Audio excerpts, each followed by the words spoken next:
Hello and welcome to the QuadCast. I'm the founder and host, John Mackay. This podcast, while mainly for and about folks like me who have had their lives affected by a spinal cord injury, is really for anyone who just wants to be inspired. In this space, I speak with individuals who have had life-changing injuries and accidents, and yet in spite of insurmountable odds in many cases, have gone on to do amazing things with those lives. I'm reminded of the old metaphor that when life gives you lemons, you make lemonade. Well, my guests, they take those lemons and roll right over them with their wheelchairs and rollators on their journey. I'd like to thank you for lending me your ears for another session of OT and PT for the soul. So, what do you say we get this show on the road? Ian Mackay, welcome to the QuadCast, my friend. Thank you, John. Really happy to be here. Thank you for having me. We kicked around some dates and times, and we were able to pull it together today. And I actually just spoke with a friend of yours a week or two ago, Kenny Salvini. Yeah, one of my besties. Yeah, what a super guy. And I told him I was going to talk to you, and he said, all right, have a great show.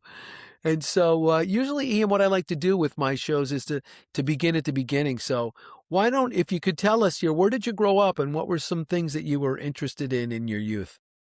All right, so we're going way back. So I grew up in San Diego County. El Cajon was the town, and I don't know. I lived in a smaller little town within El Cajon, and I used to love, riding my bike all around. I loved, finding snakes and lizards and tarantulas, and I just love being out riding around, rolling around, and being part of the community there. Got a go-kart when I was like my 12 or 13 year, and that was really fun to go cruise around. But yeah, it was a really good youth.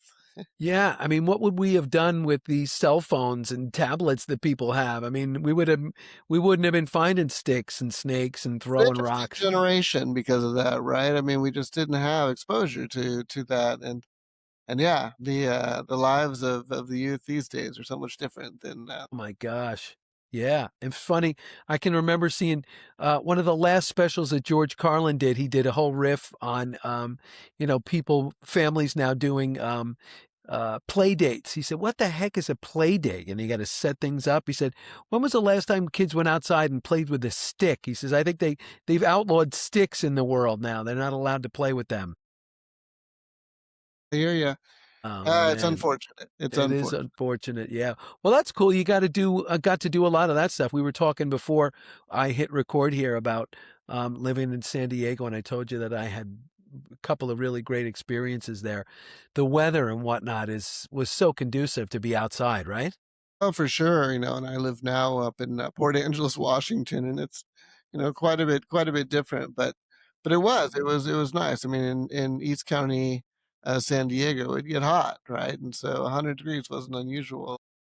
Yeah, we're in a different space these days, but it was perfect for getting out, getting to explore.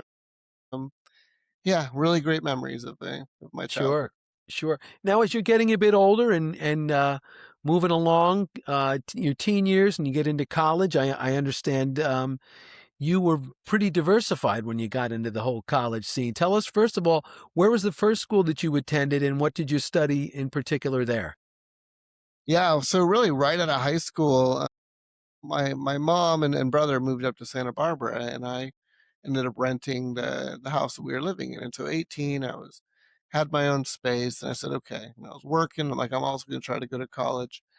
I was thinking like business is what I would do, and I remember taking a couple classes and quickly realized at 18, working and wanting to have a enjoyable time after high school, I just couldn't keep up with it all, and so I didn't make it through very long.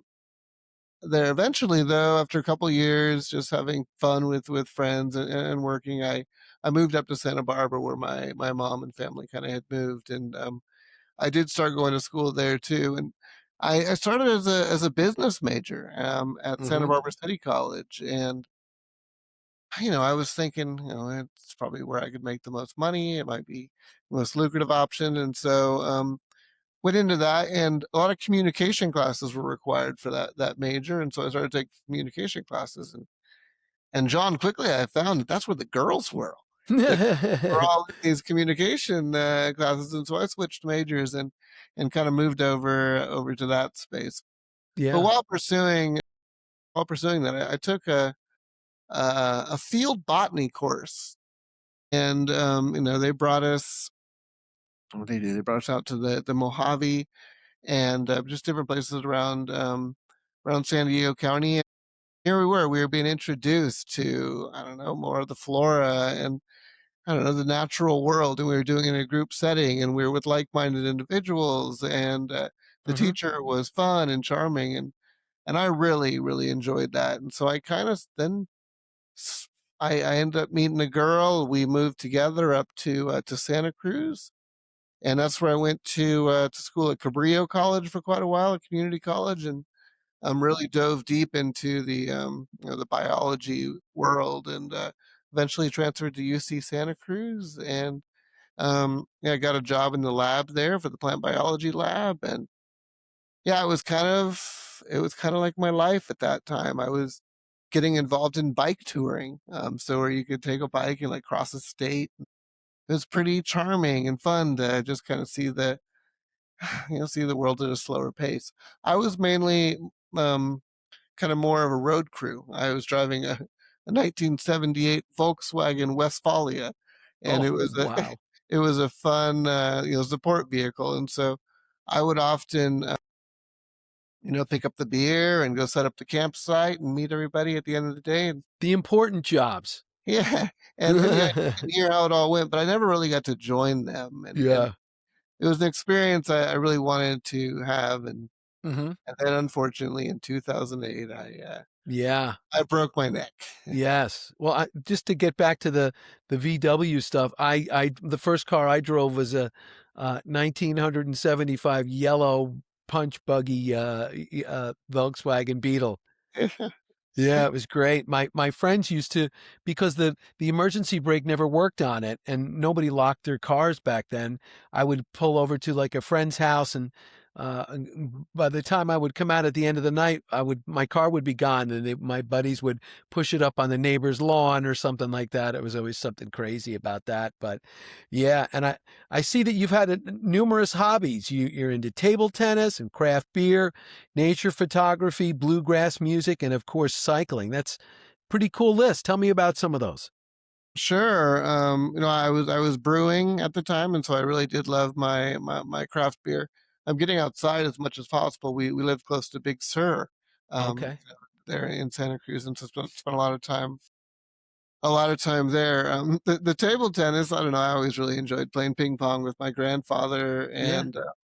and one of my college chemistry professor. We became really close friends, but he was also a table tennis player, and he'd put on little tournaments, and so All we right. started playing, and I Yeah. I Was managed to there win any a couple. beer pong involved? Did Oh, you you know it. See, combine the that craft was beer that with was that? the challenge. That was the challenge. Is that he did like one every year, and he required the following year that the winner from the previous year, drink a beer after every game, and everyone had to do this except my glass was a lot bigger than everyone else's, and by the end I could barely see the ball coming at me, but You it, had it a made for a stein. lot of fun, and we developed really strong relationship, and actually that's who I started going on those bike tours Awesome. with. And Hmm. yeah, I mean, I lived in downtown Santa Cruz at the time. I was riding my bike to school. I mean, it had a really cool setup. UC Santa Cruz is up on this hill, Hmm. and you could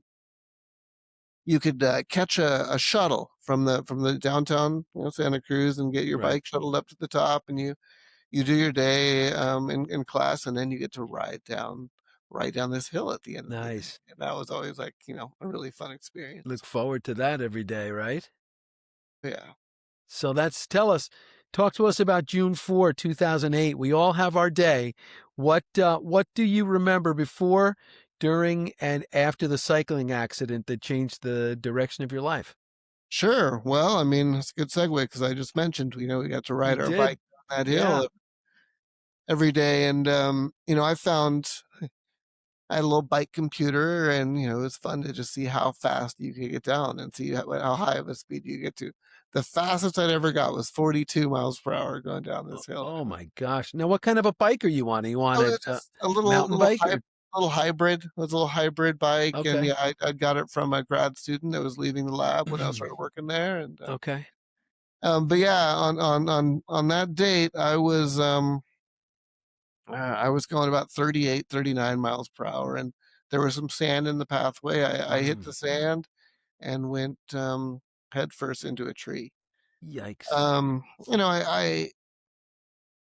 I remember hitting that sand. I remember realizing, oh, you know, what's going on? And you know, I'm sure I passed out for a moment, but I remember looking up through the boughs of this tree, realizing I couldn't feel kind of Hmm. anything, you know, below my chest, Yeah. and I couldn't move anything below my chest. And there was this gal that was walking up the path, and I asked her if she could, you know, reach out to 911. And campus police showed up, ambulances got there. They ultimately got me in an ambulance and then to a life flight Right. where they brought me to Santa Clara Valley Medical Center, you know, in San Jose in California. And that's where I spent the next 3 months, you know, kind of learning how to live as a paralyzed man. And Yeah. John is so many folks, you know, who have dealt with paralysis here. You wake up and, you know, and all of a sudden, you know, the reality starts hitting. It's like, okay, what does my future look like now? I mean, Yeah. you have these dreams, you have these aspirations Of that you're thinking course. about. You're going to school, and you're like, okay, what's my career going to be? You're developing these great relationships, and Yeah. you know, all the joy that you had found. You're like, okay, how can I continue that? I, Yeah. It just drains out of your body, right? it does, and I was really fortunate that both my parents were divorced, but Hmm. they both showed up at that hospital, and they stayed with me for the next 3 months. And you know, if I didn't have that kind of support, and I don't know where I'd be. But you know, trying to deal with something like that alone is just, you know, unimaginable. And so You I'm know, very Ian, I work today. I work 2 days a week at Kessler Institute for Rehabilitation up here. That's I don't know if you've heard of it. That's where Chris Reeve did his rehab, and where I did mine 34 years ago. And I'm the peer mentoring coordinator, so it's my job to go around and I try and match newly injured folks with people that have been around the block, sort of like myself. We have a roster of people that have been through there and are back out in the community. They're married, they're having families, they're working, they're really thriving. And I see some folks in their hospital rooms that are completely by themselves, and I don't know how they do it. It's my heart really goes out to them. higher level paralysis you have, is just the more information you need to take in. And you know, and when you're dealing with such emotional trauma and so many other challenges, and you're trying Yeah, to take in all this information on how to live as a, you know, I was a vent dependent, you yeah, know, yeah, quadriplegic, and yeah, I could barely, you know, manage my own feelings other than, you know, really digest all this information on how to live, you know, yeah. successfully, and not be stuck in a, you know, skilled nursing facility or something. Yeah. So what did the doctors initially tell you? Did you have surgery? What was the after you Sure. got medevaced out? So I got there, and you know, at the time I could move my arms a little bit, and so what I remember laying there and recalling my mom down in Santa Barbara telling me what's going on, and she, you know, immediately drove up. Hmm. But what they did was they took a safety pin, and they started kind of down by my belly Oh, button and yeah, started poking, you know, poking my stomach to go, hey, can you feel this, right? And I said no, and they'd move up an inch or two. Can you feel this? No, and you know, eventually, yeah, I can feel that. And they'd take a Sharpie and they'd make a line right there at that spot. And yeah, they'd wait 30 minutes and they'd start doing it again, you know, and they'd then move up an inch or two from that last line. And no, I can't feel. And so when I could, they'd make another line. That line kept moving up. And it got to the point where I wasn't going to be able to breathe, you know, much longer. And so they intubated me. okay, And, you know, I don't remember much probably for the next day or two. I remember then waking up on something called a rotorest. And a rotorest is a bed that it's almost like a hammock in the way it just swings you back and sure, forth a little bit slower. And it's something just to keep the fluid in your lungs from not overwhelming you and keep pressure down. And but it was something where it's like I just could not stop moving, and I just wanted to be like sit on the ground. I'm on so many drugs, Right. and everything is so new, and I can't speak, and Mm. I do have my family there, but that was the only only bright side of that moment. Yeah, yeah. Tell us about um the vent side of it all. I mean, I see folks now that are vent dependent, and they probably will be forever. And I don't know. Listen, I have my own issues. I have all the fun that comes along with being a C3-4 quad, and so I have my crosses to bear. But the ventilator, I don't know if that's something that I would be able to do. So tell us a little bit about that, because it's a harrowing experience. Sure. And so eventually they tell me I'm a suit C2 complete, and that I will C be two. on a ventilator for for life, most likely.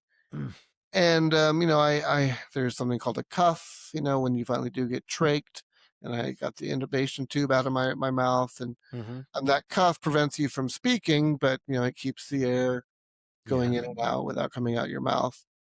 And I kept that cuff inflated really for the next year. I mean, I didn't speak. People had to read my lips, and I had nothing good to say, John. I just had nothing good to say, and I just felt so dependent on this machine. And you even have like these practices of yoga and other things to really calm yourself, and so much of them are like breathing exercises.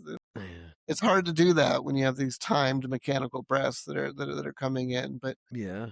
you it's your lifeline at that point, and it's amazing what you can get used to, John. It's Without question. So how long did it take to for you to get the yeah, yeah. ability to breathe again? I mean, So yeah, yeah. about a year after my injury, well, I'd been working with an occupational therapist who specialized in myofascial release. And, Okay. I could still feel kind of my neck and, part of my shoulders, not a lot of pain there. And Mm-hmm. she would work there and she would really relieve a lot of that pain. But one thing she'd also have me do is kind of shrug my shoulders in time with the ventilator breath. And we've been doing this for months. And one night I'm in bed, and my dad, for a year, he's sleeping on a futon next to me, and I'm just Yeah. if I need help. Yeah, right. And I say, Dad, let's we always watch Jeopardy together. And to Jeopardy finish, I'm like, will you take the vent off? And he's like, what are you talking about? And I'm like, yeah, Yeah. I want to try something. And we took that vent off, and I kind of shrugged my shoulders like I'd been doing working with that therapist, and I took a breath, and I kind of just kept going from there, and my diaphragm was building up strength, and yeah, eventually it probably took me 6 months after that before I was really off the vent most of the day. I sleep on a ventilator, so I'm still on it You for do. 8 Okay. years now. And it's a Mm-hmm. it's a sense of comfort these days. I mean, you Oh put that yeah. on and I just want to fall asleep. Yeah. But when you're wearing it 24 hours a day, it is a kind of a ball and chain. It's something that is Oh. a constant worry, and you really need someone nearby. If that thing disconnects or stops Oh. working, Yeah. literally seconds. I always wondered what people do, like if the power goes out, like do you have to have a generator in your house? I mean, that would freak me out. Yeah, battery backups, generators, and yeah, you just start wrapping your head around everything you can that is going to keep you alive. Yeah, stuff that could go wrong. You alluded to the mental aspect of all of this and coming to grips with it. I know people, don't realize, they see that these injuries rob so much from us physically. They see they see you in a chair. They see me now using a rollator and, having a hard time getting food up to my face and getting dressed and all of that. But what they don't realize is what these injuries do to us mentally. I mean, they can just really strip it down to take it down to the wood, and so tell us, how did you start to come to grips with all this? How long did it take you to kind of find your way out of the desert, if you will, and back into sort of the land of the living again? Yeah, well, like I alluded to first, I mean, I was 26 years old, and you're at that point, you really make big plans for your future and your life and relationships. And it's like, okay, all of that has just slipped through my fingers, and I don't know what to do. And then there's this aspect where you need help with everything. And Yeah. I mean, after months of having to wake up my father or my mother when they are just exhausted from helping me, and and here they are, they have to help me use a suction machine to clear my airway or whatever. And that really starts to grind on you. And sure, they love you and they're going to do anything for you, but having to ask that of your loved ones over and over, I mean, it really starts grinding on you and thinking, I mean, what am I doing, and how am I putting my family through this, and how it impacts so much more than the individual when you have a high level spinal cord injury. I mean, your friends, your community, your family. I mean, everyone is affected, and you're really calling on all of your people Yeah. for all the help you can get. Because and yeah, and how long it took until I felt okay asking for help. But it was a mental it was a Jujitsu. uh, I mean, yeah, the emotions, the thoughts, and of course, you're even thinking, do I want a life like this? Right. Do I want a future like this? Then you're thinking, okay, all I can do is move above my neck. How would I even choose to end this? Yeah. Right? Yeah. That's a morbid thought, but it's certainly something that goes through your mind. And it may not be just because of you imagining a life living like this, but imagining your family's lives, how they Right. help you Yeah. the It's rest of sort of that gallows humor. I know I joke around with some of my fellow quads and they're like, we couldn't harm ourselves even if we tried to. I mean, I use this thing called a rocker knife because as you can see, like my hands here, I'm just fists, and this is about as high as I can lift my arms. I can't get them up. So to cut food, I have this knife. It's not sharp, and you have to like rock back and forth. And I was used to joke with my OTs, like I'm going to be the serial killer with the rocker knife, but I'm going to have to tell the person, okay, you have to lay over here and let me do this across your neck like 6,000 times. you. Oh Gosh, yeah. gosh, it's It is. crazy. Those are the things that are going through your head. I mean, in Of those dark, course. dark times. And I, Absolutely. I'd be lying if I don't admit it. So. Yeah. So what was it, Ian, that was it the lore of your old life? I know that bicycling really has become excuse me, a focal point for you. Was it the fact that you were able to get back out on a bike and you I read somewhere where the cell phone, something as small as a cell phone was sort of like the light bulb that went off. We're like, all right, I have the cell phone now, so if I find myself in a pickle here, I can make a call and someone can help me, but I can be back out on my own again. It's sort of like living my life again. Was that sort of Yeah. how it all came together? Well, kind of. So first, you get off the ventilator, and then all of a sudden, you no longer have to be quite so tethered to someone else. Yeah, You that's true. get a little more independence, a little more freedom. And what really so when I was in the hospital, they had a couple individuals come in to do some peer support.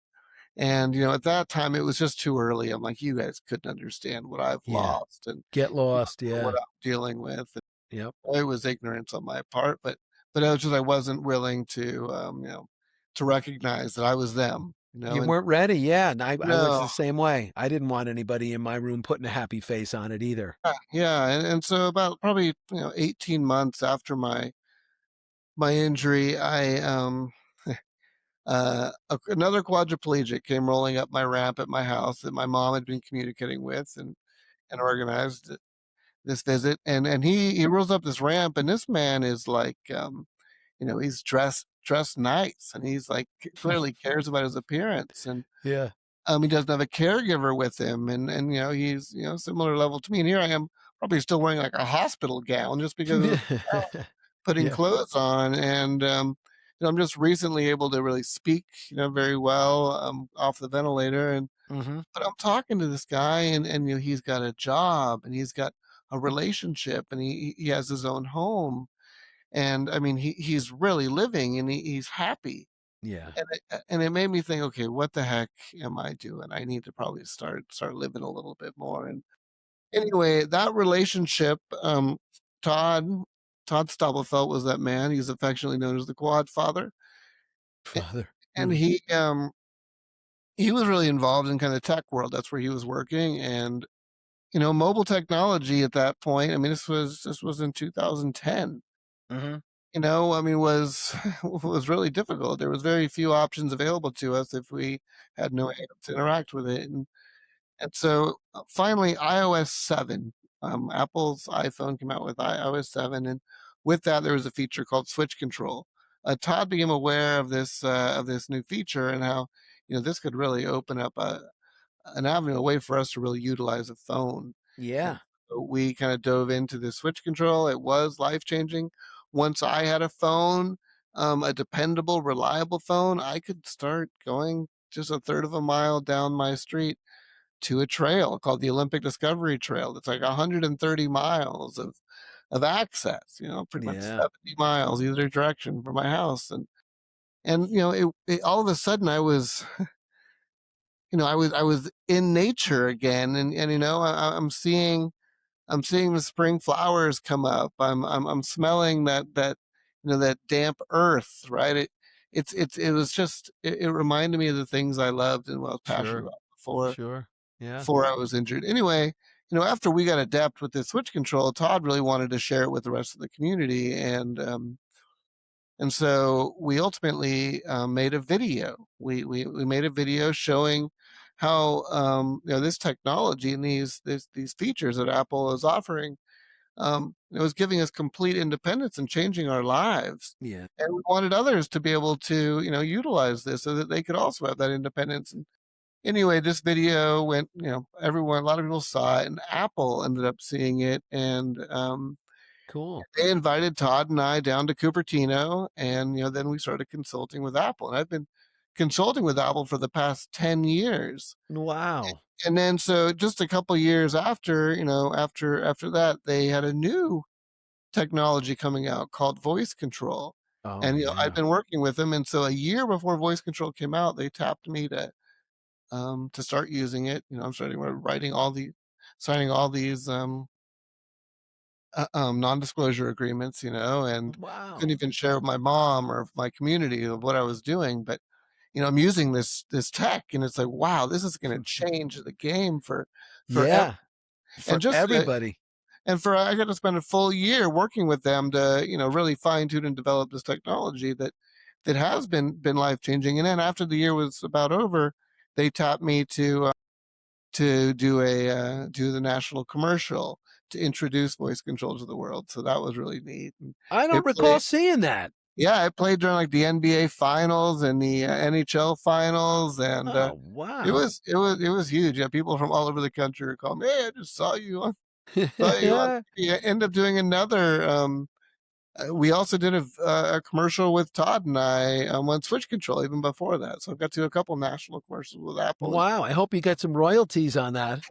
Oh yeah, but that Oh, good. relationship, more valuable than the royalties, is just to have the ear to the company that's providing so much of my independence, and to be able Yeah. to say, hey, I couldn't do this and I was stuck, and let's see what we can fix. Or I lead a lot of support groups and other folks coming up to me saying, hey, what's wrong? Why is this a bug? And me being able to Yeah. put that right to the developers of folks in the accessibility team. And yeah, and it's been really valuable. It's been rewarding, and it's been a great over 10 years of work. Yeah. Well, first of all, let me say thank you for as someone who uses the voice control almost all the time. Thank you to you and Todd and the folks at Apple for thinking of the community. I mean, a lot of people don't know, Ian, you don't know until you know. And when you're in our position, what else can we do? I mean, it's not like I can get my knuckles out and type a text message. It would take 3 days to do. No, So, it's Siri's great, but you can't edit. You can't fully interact with your phone that way, right. and voice control really allow it's a alternative to fingers in a way where you can Yeah. use every aspect of the phone with just your voice. Yeah. And so then tell me how that fits in with getting out on the trails again? When did All that right, all all start to right. go? So And you're racking up the frequent flyer miles. You yeah, there went we from go. stuck in the house to now 10, 15 miles a day.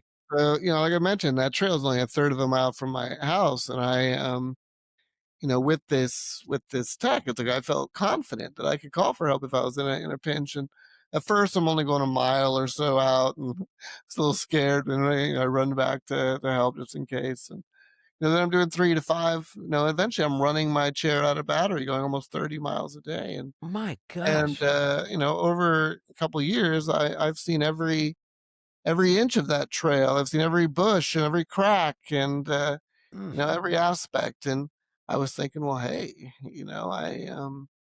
I really love this bike touring, and I really always wanted to experience it. I wonder if I could Hmm. kind of relive that, but in my wheelchair. And so I reached out to that professor. Um, his name is Josh Blaustein, or is Dr. B. And Dr. I tell him B, what I was shout thinking out. thinking about doing, and he said, "Yep." And he flew up, and I designed a route, and we rode across the state of Washington.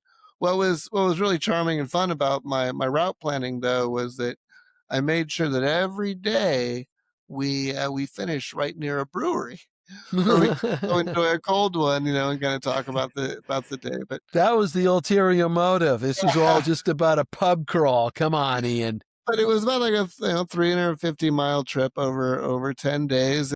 Amazing. As I'm going quickly, other folks in the disabled community are joining me. Other folks in chairs are riding along, and then I'm meeting media who are coming out to interview me. I Of had course. someone from, I think it was Toronto, call me, and here I am, talking with people across the country in Mm. Canada about what Oh, I'm doing.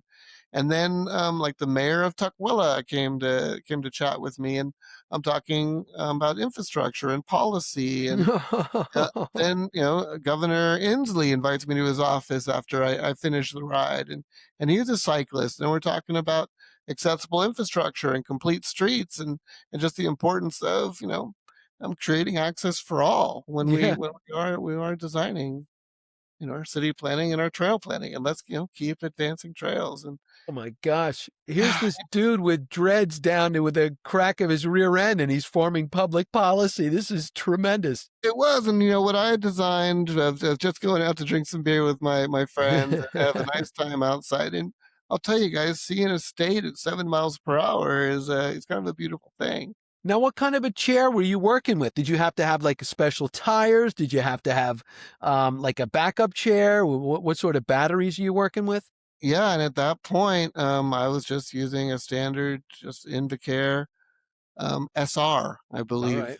The TDX SR is what it was, and Mm-hmm. it had efficient gearless brushless motors that give about 30 miles on a charge, and Right. that was really good. But I still would bring a second chair along in the Yeah. support van, and I could swap into that if I Yeah. ran out of juice. But I was using just standard batteries. But after this, I realized this was somehow now bigger than me.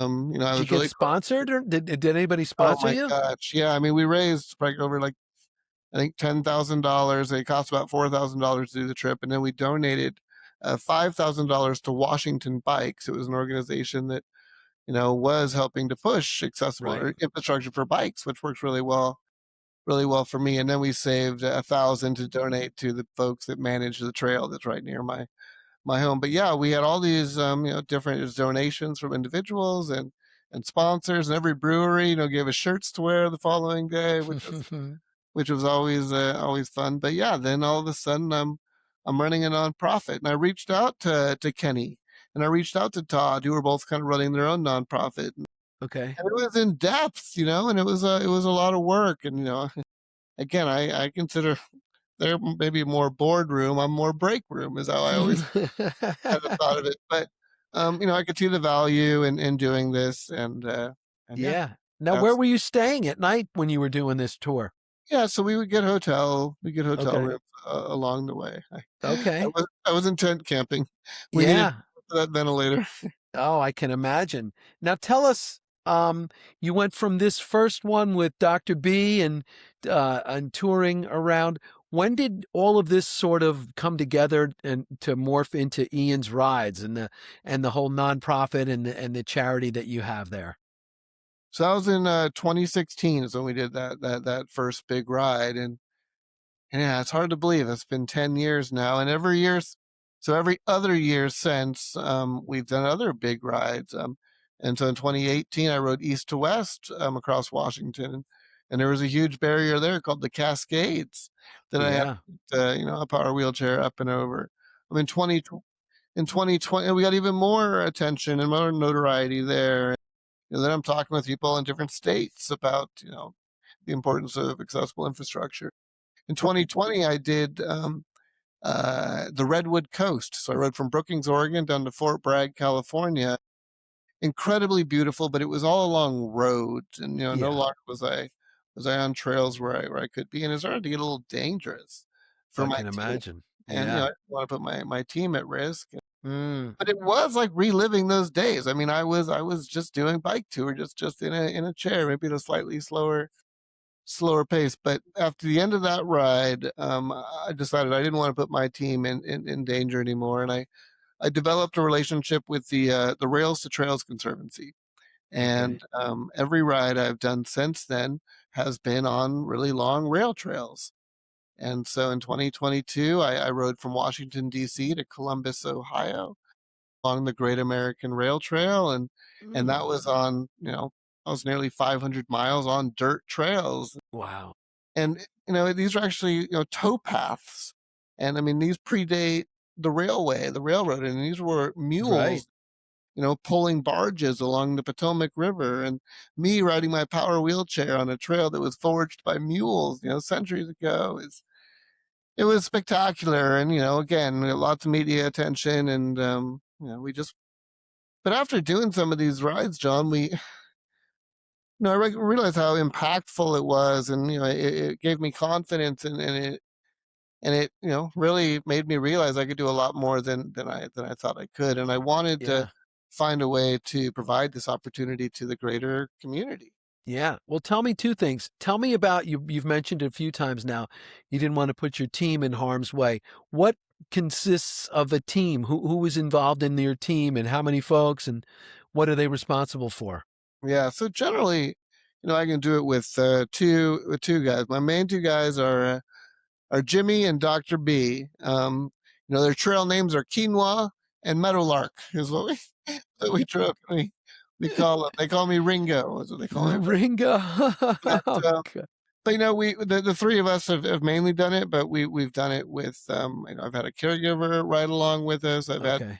their partners and my partner kind of ride along with us, and yeah, it changed. But those are the core, the core two that, and they're there to, when we are on roads to keep me safe, and and make sure that the folks can see me. They're Right. also there to, I did regain the ability to breathe, but I never regained the ability to cough. Okay. It's about all I have, and, Right. so we use machines to help manage that, and they're both familiar with those, and they just keep me moving along, and Yeah. the jokes are plenty, I'll tell you. I can imagine. And not to get all too graphic, but the folks that are like you and I who have had the injuries, are you're doing all of your like bowel and bladder and all that stuff along the way, your bowel program and your Yeah, so clean. hotels, I do my bowel program every other day, and Okay. yeah, you just do what you got to do. You do what you got to do. I have a buddy down here who is I think he's a C5 quad and he doesn't let anything get in the way of doing anything. He's out. He's a real outdoorsman too. He's telling me he's doing his bowel program like in running streams in Jersey and yeah, I mean he's got to do what he got to do, he tells me. There's some Crazy. crazy stories out there like that. Without question, without question. And so now you were saying that you're seeing that um, you're having an effect on the community at large, and how you're going to maybe try and take advantage of that, and how you can sort of be a blueprint and maybe raise awareness and money along the way, right? It was more about trying to offer this similar experience to the community, right? I mean, Yeah, yeah, I just realized how meaningful, impactful it was, and getting out in nature when you're a higher injury might not seem as doable, and so what we did is we developed our flagship event. Ian's Ride holds a number of events throughout the year that are fully supported for people of all abilities. Most of those rides, like 10 to 12 miles at different trails along, Washington State. But our Yeah. flagship event is Sea to Sound. This is what we developed right after that second ride across Washington. And this is a 75-mile ride over 3 days along the Olympic Discovery Trail, right, outside my house. Yep. This Yep. this was our this past year was our seventh year. I think we had 150 individuals, 75 volunteers. Over 40 of them are in wheelchairs, and I mean it's just this magical event, John. That It's awesome. so many folks couldn't experience, without support. I've got all those college friends flying up, and they're ready to push chairs, if they run out of juice, or help a manual chair up a hill, or maybe someone just dropped something and he picked up. Yeah. I've got an EMT out there riding along just in case something happens, and a bike mechanic and a wheelchair mechanic. And Yeah. I also invite dignitaries. I invite folks like from, World in Policy. Maybe Yep. they're a senator or a representative, or maybe this last year we had the COO of Invacare out there, Wow. and we put them in a chair for 5 miles.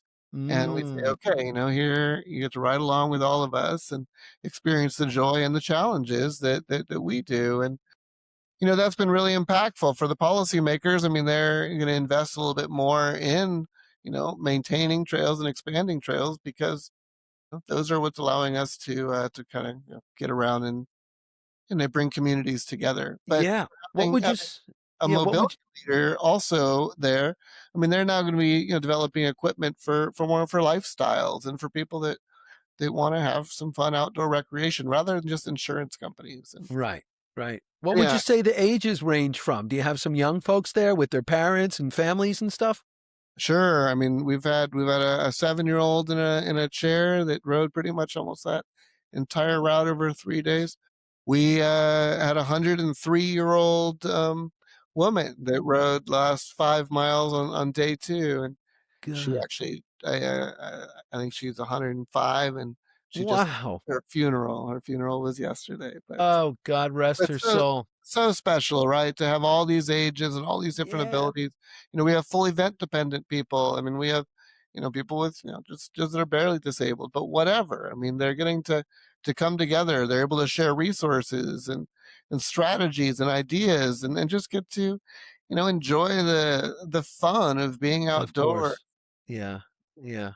I can remember the thing that I would equate it with, Ian, was when I first was able to drive again, and I was able to get behind the wheel of a car that had to be retrofitted for me because my arms don't work, and I can do the gas and brake with my feet, but to be able to do with the spinner knob to do and I can remember I kicked everybody out of the car, I turned the music up, and I put the windows down, and it was like, "Oh my God, I'm back."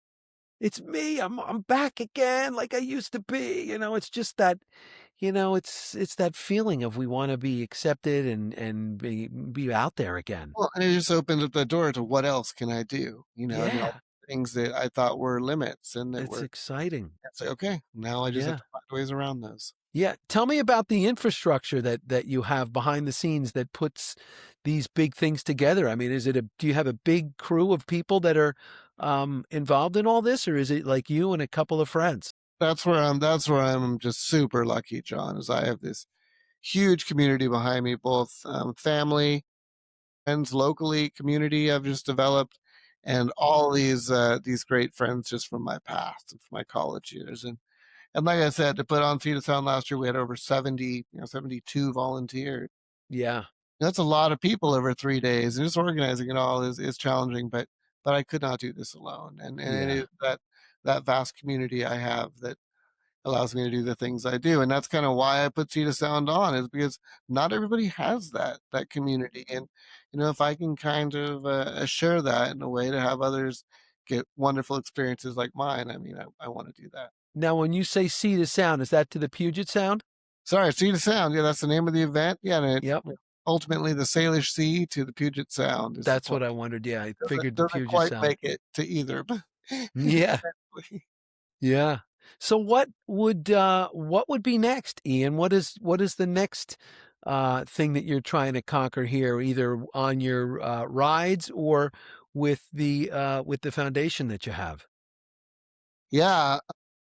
Well, so I didn't mention back in 2022, I also achieved the Guinness World Record for the furthest distance traveled in 24 hours in a power wheelchair. Oh, wow. How far did you go? 184 miles and in 24 hours, and I did this because there was a man in from Korea who had, well, after doing my long ride, I kind of looked up and said, "What's the longest distance anyone's gone in a chair?" And I found Yeah. this man in Korea has a world record for, like these thousands of miles over 18 months that he did Mm-hmm. across multiple countries. It's pretty awesome. But he also had this record for this 24-hour ride. I said, I can do anything for 24 Yeah. hours. Yeah. Turns out, John, that was one of the most miserable days of my life. It was very, very challenging. Anyway, those relationships I made with Apple doing those commercials, Right. they were very talented production crew, and they asked, "Hey, do you have any fun events coming up that we'd love to do a documentary for a passion Yeah. project of ours?" And so we now have a documentary that's going to be released in the coming months. We're just looking for a film festival to premiere it at, and then we're going to be distributing it out widely. That's We also had a awesome. book. We had a book come out in April, and so between a book and the documentary, I've been super busy. But I did mention every other year I do a long ride, and so this year we're looking Yeah. at going across New York along the Erie Canal Trail, Really? You're going to be out my way. another towpath, and right, also forged by mules long long ago. Oh, And yeah, it's going to be wow. pretty special, and we're going to finish. I've been working with Invacare, and I'm an ambassador for Invacare for years Okay. now. But Good. Motion Concepts is a subsidiary of theirs, and I'm going to finish at Motion Concepts where I can do some consulting with them and talk about how awesome adventure can be if equipment is available that allows you to do so. Wow, man, I tell you, I like to joke with some of my friends that are in chairs and I say, "Well, you certainly don't let any grass grow under your wheels or your tires and you are certainly that kind of a guy. You're out there and you're visible and it's amazing coming from someone who shied away from it all initially to where you are now. I mean, if you were to go back and give that Ian of the first year out, what would you tell him?"